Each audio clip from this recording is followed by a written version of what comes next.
Isso é por causa do propagador dos fantasmas, que é um propagador bosônico, né? Então, lá nos fantasmas eu tinha 0 campos fermiônicos, o F4, vamos dizer assim, né? O B4 era 3, eu tinha 2 fantasmas e um campo de glue, e eu tinha D4 igual a 1, porque tinha uma derivada ali no termo de fantasma. E assim por diante. Quer dizer, eu olho para o termo que está no meu lagrangiano e eu digo quanto valem esses valores aí desses F1, F2, F3, B1, B2, B3, D1, D2, D3 e assim por diante. Certo? Bom, dentro de um LI desses, você pode definir um objeto que é o seguinte: DI, né, a gente define da seguinte maneira: bom, 3 meios de FI mais BI mais DI. Né?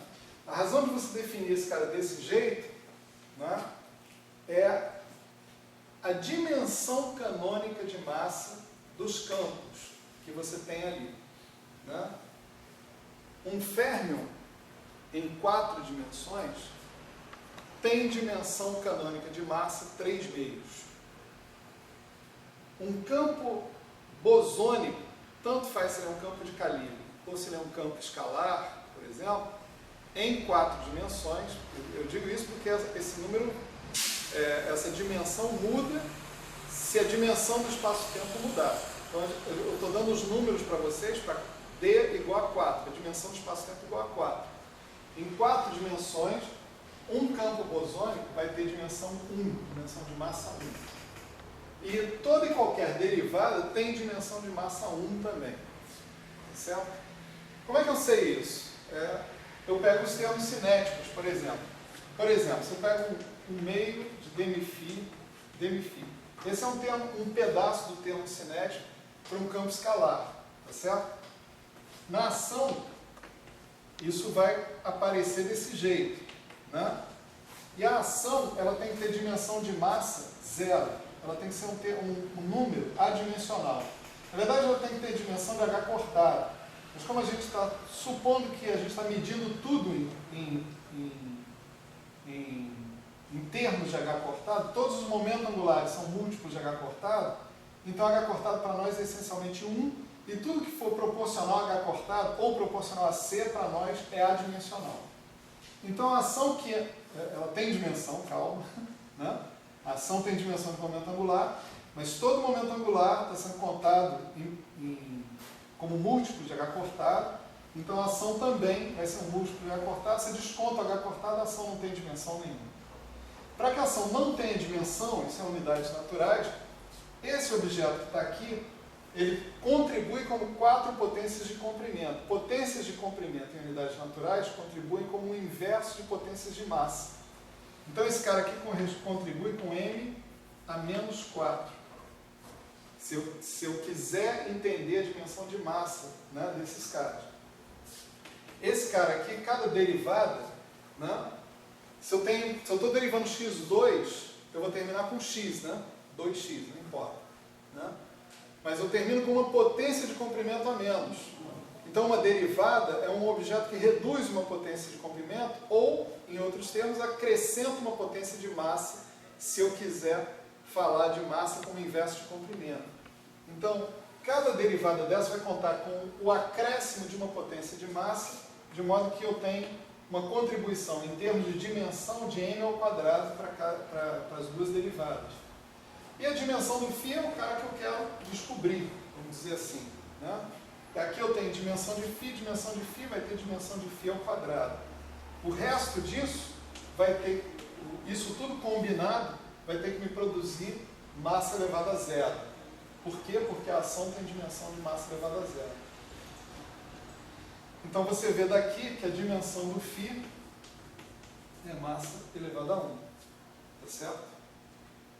Então esse número DI que está aparecendo aqui vai ser esse expoente quando eu faço essa análise para o LI. Tá certo? Se eu fizer essa análise individualmente para o psi também, para um férmion, eu vou chegar à conclusão, agora não é mais isso aqui, vai ser um negócio assim, psi, gama mi, dmi, psi, né? certo? Então agora eu só tenho uma dimensão de massa, eu continuo tendo m-4 aqui, eu tenho a dimensão de Fermi, a dimensão de C ao quadrado do mesmo jeito.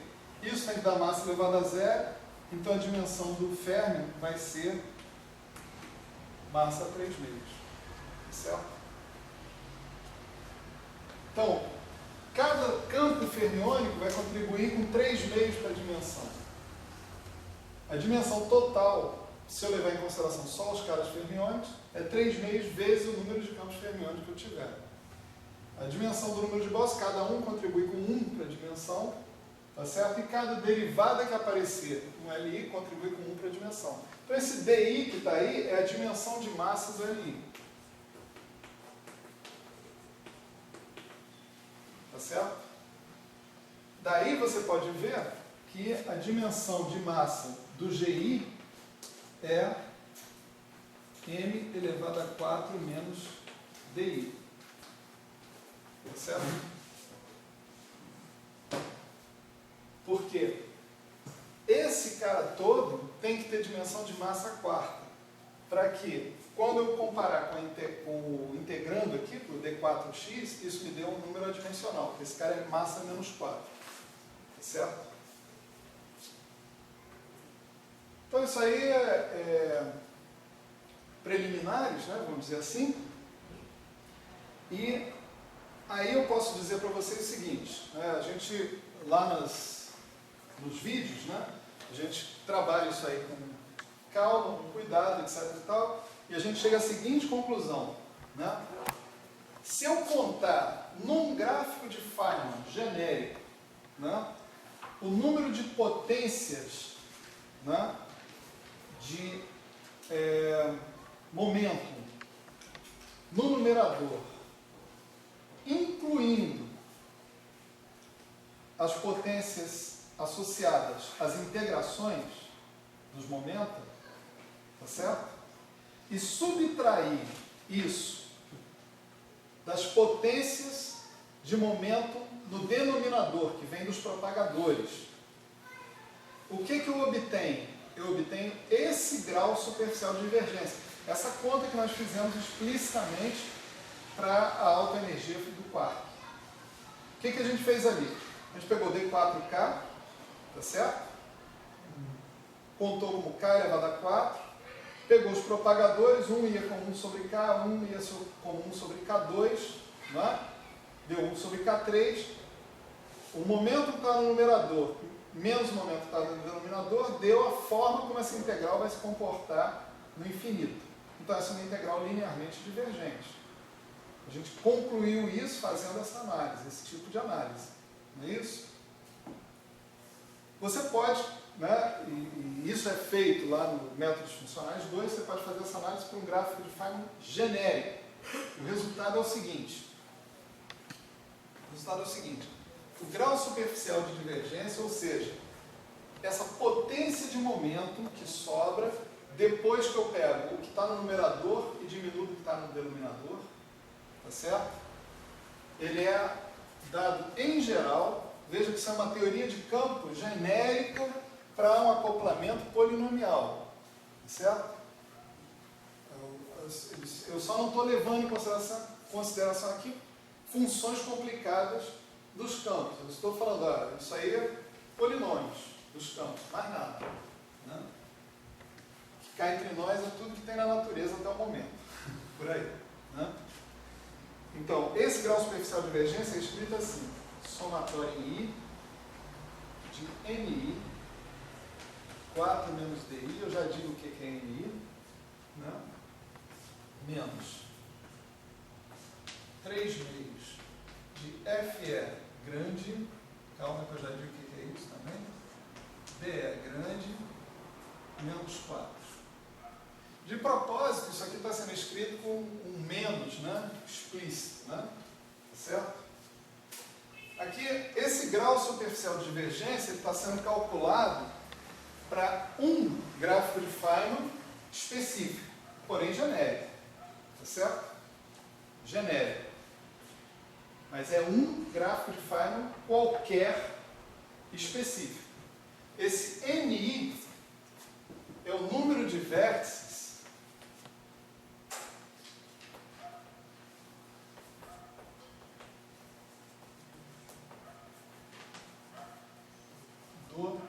tipo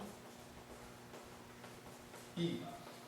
Tá certo? Ou seja, cada cara desse tipo, cada LI desses, vai me dar um vértice, que nem lá na QCD.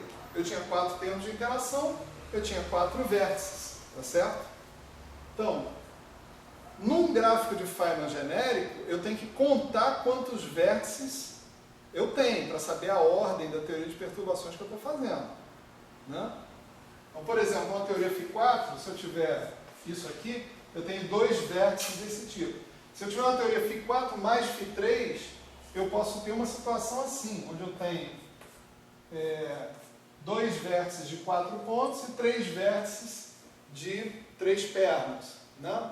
Então, aqui o N4 seria 2 e o N3 seria 3. Tá certo? Que é o número de vértices de um determinado tipo. Então, isso é uma informação que você tira do gráfico que você está analisando. Tá certo? Vamos analisar um gráfico aqui. Sei lá. Eu vou imaginar isso aqui.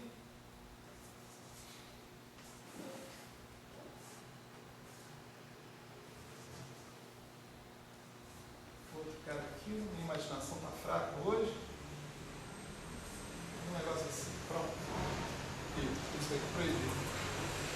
Não dá certo não. Arroz com feijão. Né? Quantos vértices eu tenho aqui de que tipos? Né? Aqui eu tenho 2 vértices do tipo 4, tá certo? Vértices de 4 gluons, tá certo? 2 vértices desse tipo, né? Então, vamos chamar de N4 igual a 2, né? E aqui eu tenho 1, 2, 3, 4 vértices do tipo quark gluon, tá certo? Vamos chamar N QG igual a 4, tá certo? Então, se eu olhar para esse gráfico, né, os outros vértices para esse gráfico são todos zero. O N dos outros gráficos é zero. Por exemplo, se eu quiser saber quantos vértices de 3 gluons eu tenho aqui, eu vou chamar o N3 de zero. Certo? Isso é do gráfico. Isso é um parâmetro que eu estou lendo do gráfico. Então, o que está dando aquele D ali? Ele está dando a potência de momento com a qual o gráfico vai se comportar quando o momento tender a altos valores, tender a infinito. Certo? Isso depende do número de vértices de cada tipo que tem dentro do gráfico, que eu tenho que olhar lá dentro do gráfico. Certo? Para cada gráfico vai ter um comportamento desse tipo. Depende também do quê? Depende do número de linhas fermiônicas externas. Externas. É isso que é o FE grande. Número de linhas fermiônicas externas. Por exemplo, nesse nosso exemplo maluco aqui, 0 linhas fermiônicas externas. Então, nesse gráfico seria 0. Né? BE, vocês podem imaginar, número de linhas bosônicas externas. Embora eu tenha várias linhas bosônicas aqui dentro, e aliás eu tenho linhas fermiônicas aqui dentro também, mas elas não contam para o número de linhas bosônicas externas, nem para o número de linhas fermiônicas externas. Então, o número de linhas bosônicas externas é 1, 2, 3, 4. São essas 4 aqui. Né? Número 4. Número 4. Né? Se você tivesse em D dimensões, ia aparecer outra coisa ali. Se você está em 4 dimensões, então aparece 4. Certo? Então, não sei se vocês concordam comigo, né? Para um problema aparentemente tão estranho, tão complicado, essa é uma fórmula até relativamente bastante simples. Né? Isso é para uma teoria de campo qualquer, contanto que sujeita a esse vínculo que eu estou dizendo para vocês. É acoplamento polinomial. Certo? Mais nada. Agora observe o seguinte, o que acontece DI for igual a 4. Então, primeiro vamos fazer outra coisa. O que acontece se DI for maior do que 4? Bom, se DI for maior que 4, tá? Se DI for maior que 4, esse número aqui é um número negativo. Certo?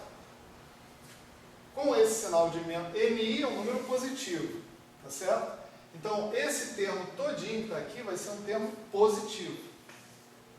Tá certo?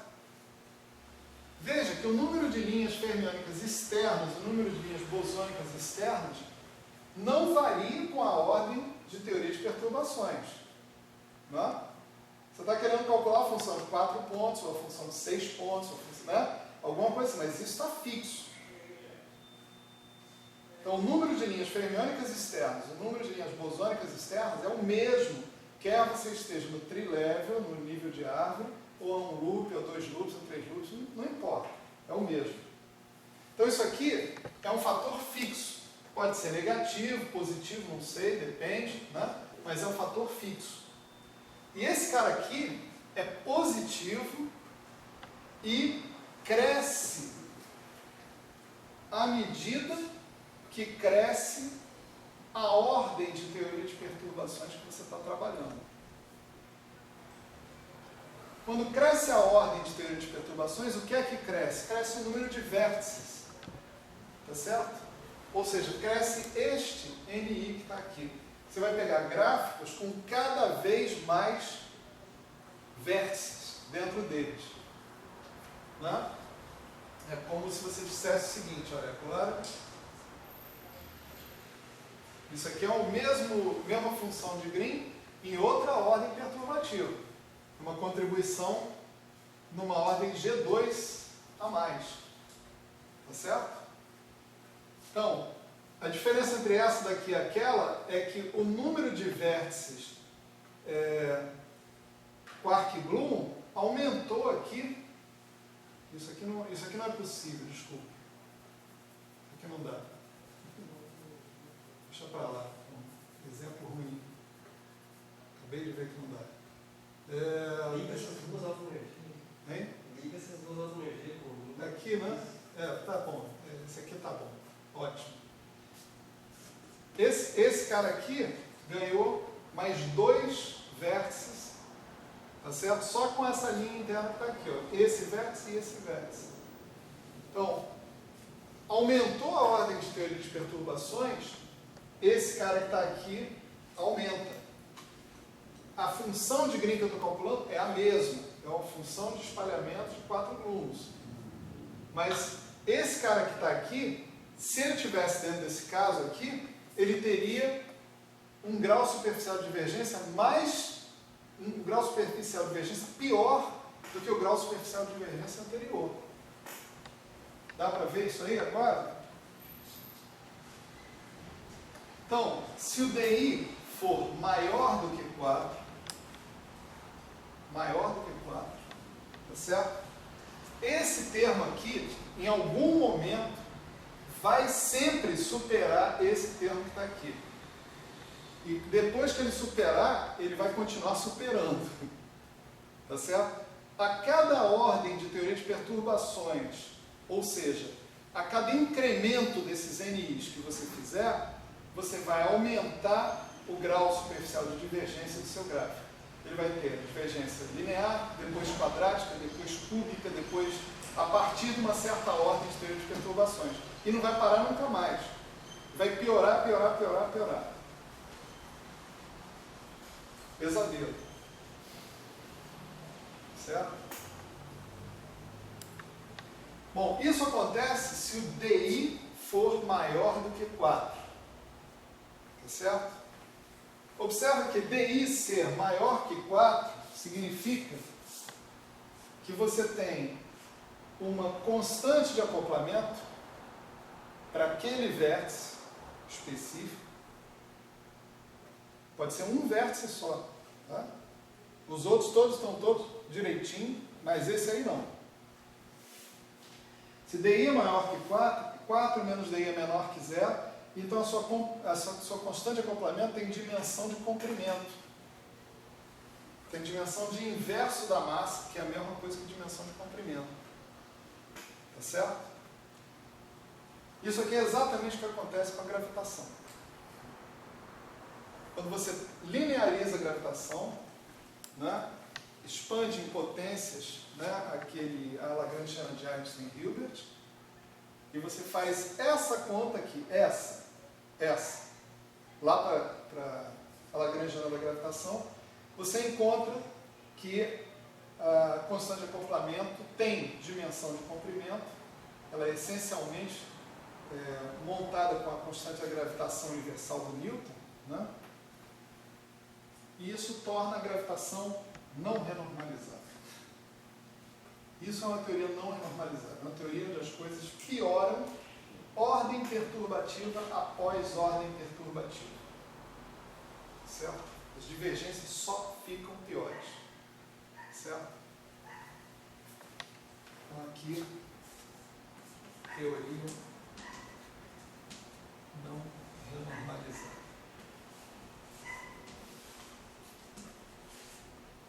O senhor só falando, os sinais relativos entre o primeiro termo e o segundo termo não seria positivo no somatório? Seria mais NI? Que mais? Esse aí seria menos, mas o outro seria mais. Aqui? Isso.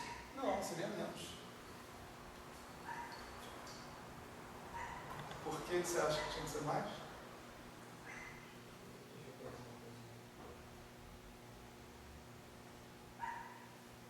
Eu acho que eu me lembro de ter feito essa conta, era isso aí. 4 menos DI menos, é isso mesmo.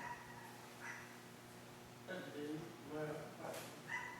Na verdade, negativo é Veja que esse DI, 4 menos DI, 4 menos DI, não DI menos 4. esse número que está aparecendo aqui, 4 menos DI, é esse número aqui, ó, 4 menos DI. Ele é a dimensão de massa da constante de acoplamento. Por algum motivo eu estava achando que ele estava ficando cada vez mais negativo. Não, está cada vez mais positivo. Porque tem um menos lá na frente. Né? Então, é a dimensão. O que eu tô, a dica aqui é a seguinte: se você olhar para a dimensão da constante de acoplamento, você já sabe que merda que vai dar. Tá certo? Se eu tiver uma constante de acoplamento que tem dimensão de massa a menos alguma coisa, ou seja, uma dimensão de comprimento, uma potência de comprimento, você vai ter a teoria não renormalizada. Esse é o comportamento da teoria. Né? Vamos, antes de partir para a coisa boa, vamos pensar no que acontece para o DI menor que 4. Certo? Se o DI é menor que 4, então 4 menos DI é positivo, esse cara é negativo, e agora o aumento da ordem perturbativa conspira a nosso favor. Quanto maior a ordem de teoria de perturbações, maior vai ser os NIs, maiores serão os NIs, né?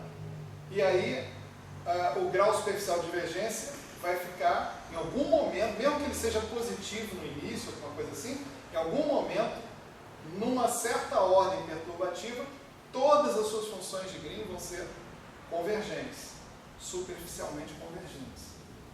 Tá certo? Esse é o caso em que você chama a teoria de super-renormalizada.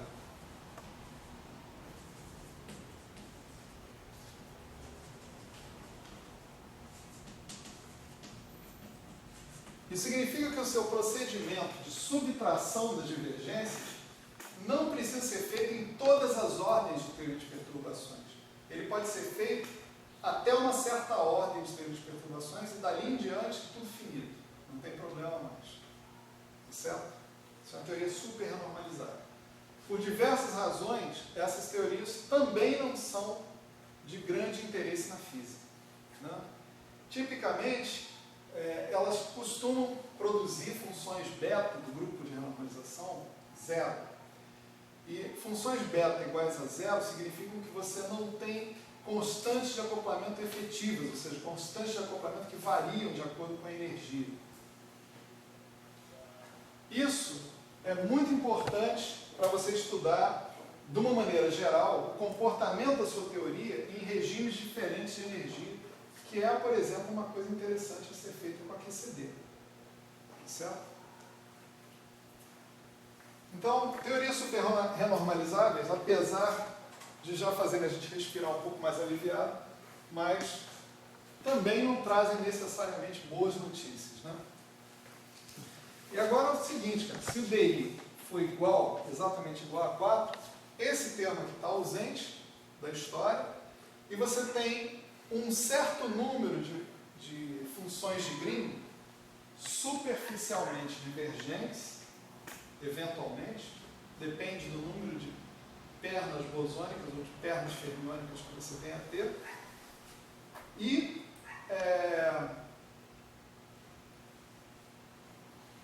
daí em diante, nenhuma função de Green que você tenha é mais divergente. Vamos ver, por exemplo, no caso da teoria Φ4. Né? A teoria Φ4, você não tem campos fermiônicos. Então, todos esses termos aqui vão sempre dar zero. Né? Então, o seu grau superficial de divergência vai ser menos BE menos 4. Veja que no caso da teoria Φ4, vamos lá, peraí, né? A sua teoria é lambda Φ4 sobre 4 fatorial. Então, qual a dimensão de lambda da constante de acoplamento? Seu campo φ é um campo escalar. A gente acabou de calcular a dimensão do campo φ, é 1 a dimensão dele. Né? Então, esse cara tem dimensão de massa elevada a 4. Esse é o DI. Né? O D, a dimensão canônica de massa desse termo, desse LI, né, que está aqui, é 4. Então, a dimensão da constante de acoplamento é 0. DI menos 4. 4 menos DI é 0. Né? Então, o lambda tem dimensão massa elevada a 0. Essa é uma teoria renormalizável, como a gente diz. Né? Por quê? Olha só o que acontece nessa teoria.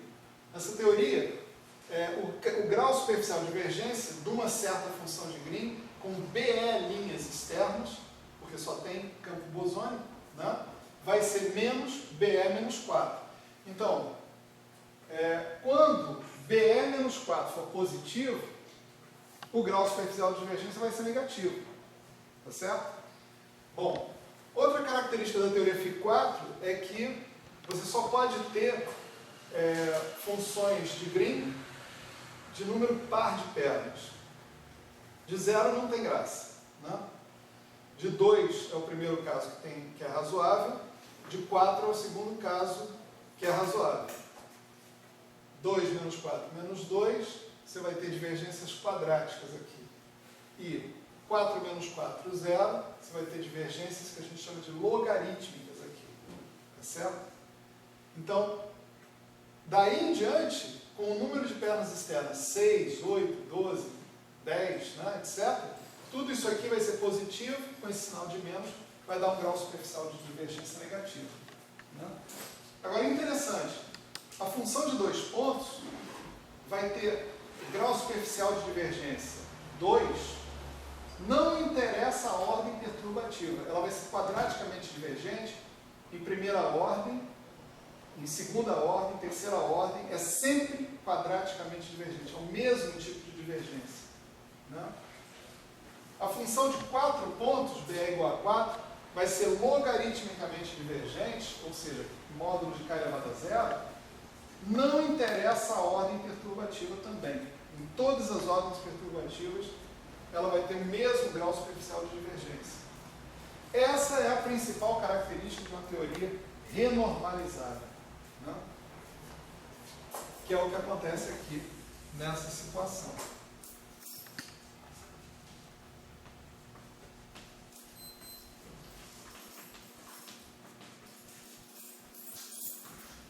Numa teoria renormalizável, você resolve o problema dos tipos de funções de Green que são superficialmente divergentes. São esses os problemas que você tem que resolver. E você resolve esse problema usando as funções irredutíveis a uma partícula, associadas com essas funções de Green. Se você matar as divergências dessas funções irredutíveis numa partícula, não importa a ordem, você matou em todas as ordens. O teorema aqui é o seguinte: numa teoria renormalizável, em geral, eu consigo, né, ou eu tenho chance de conseguir é melhor, uma frase melhor, tenho chance de conseguir absorver todas as divergências da minha teoria, colocando termos no lagrangiano, que eu chamo de contratermos, que são do mesmo tipo que os termos originais do lagrangiano, só que multiplicados por constantes escolhidas, a dedo, para absorver essas divergências. Certo? Isso é um outro papo, é o papo da regularização, né? A gente deve falar sobre isso em seguida, né? Na próxima aula. Tá? Próxima aula, nós vamos fazer uma interrupção na quarta-feira, porque eu tenho que viajar. Eu vou para Guaratinguetá na quarta-feira, então a gente só se vê de novo na segunda-feira da outra semana. Tá? E, bom, estamos chegando no ponto onde o curso sempre terminava. Né? Quer dizer, tem a próxima aula, talvez mais uma, que é o ponto onde o curso costumava terminar. Então, quando a gente chegar nesse ponto, daí em diante a terra incógnita. Certo? Para vocês e para mim. Nós vamos com fé e coragem que vai dar tudo certo. Como vai ser a avaliação? Eu falei o seguinte, que eu vou mandar uma lista de exercícios, né? Eu, na verdade, já devia ter mandado, não mandei ainda, com uma lista de material indicado para estudo, essas coisas todas. As pessoas fazem os exercícios e a gente marca uma prova que vai ser 80% baseada na lista de exercícios. Certo? Quer dizer, o cara que fizer todos os exercícios, tiver certeza do que fez, tirar dúvida, etc., esse cara vai tirar 8, pelo menos. Certo? E tem uma questão que é uma questão nova, que não é necessariamente uma questão difícil, nem nada, mas é uma questão para o cara pensar na hora. Certo? A avaliação vai ser assim. A minha parte, do Lael é outra coisa.